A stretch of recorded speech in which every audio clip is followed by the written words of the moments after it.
In this video, I'm going to be showing you some basic reel maintenance when it comes to oiling your reel, some key areas that you want to oil to make sure that your reel stays nice and smooth and will extend the life of your reel. Now this one I have here is our Otis 2500 spinning reel. We sell this at fishstrong.com. If you're interested in that, you can pick them up there.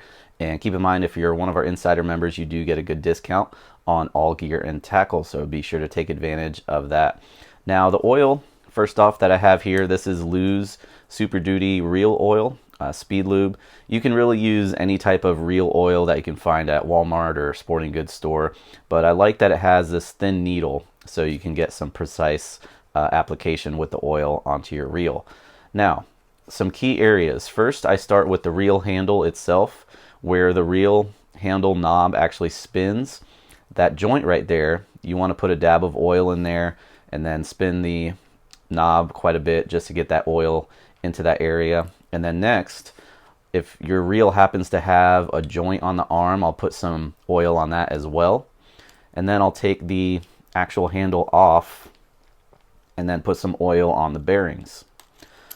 Now inside the reel, you're going to notice the bearing. It's that area, that circular bearing right there. You're just going to put a dab of oil on there, and there's also another one on the other side, so you have to take that cap off and do the same thing there. And then we'll put our handle back on like so, and then we'll move on to the shaft that the spool sits on. So we'll take that spool off of the reel. Make sure you're careful when doing this. Make sure no washers accidentally fall off, because that can affect how your line actually lays on the spool, so just be cautious of that. Take it off, no washers falling off. Then what I'll do is I'll have that shaft go to full extension there, just like so. And we're just going to put a few drops of oil on the shaft where it goes in and out of the reel.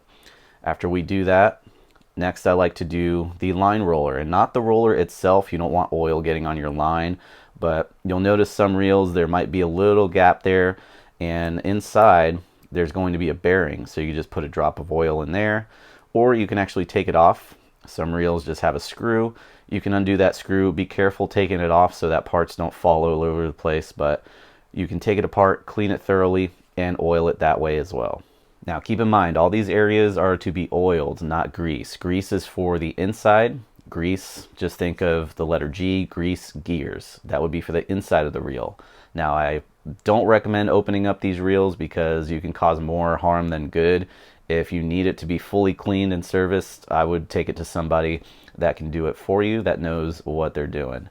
And then last part that I like to put some oil on that a lot of people don't think about is the actual reel seat, or the base here. Because if you happen to have a rod that has an aluminum reel seat or any type of metal, what can happen is that arm or base there, that can get stuck and corroded over time, especially if you don't wash your reels off quite often. You just want to put a slight coat of oil on that, on the bottom and on the top.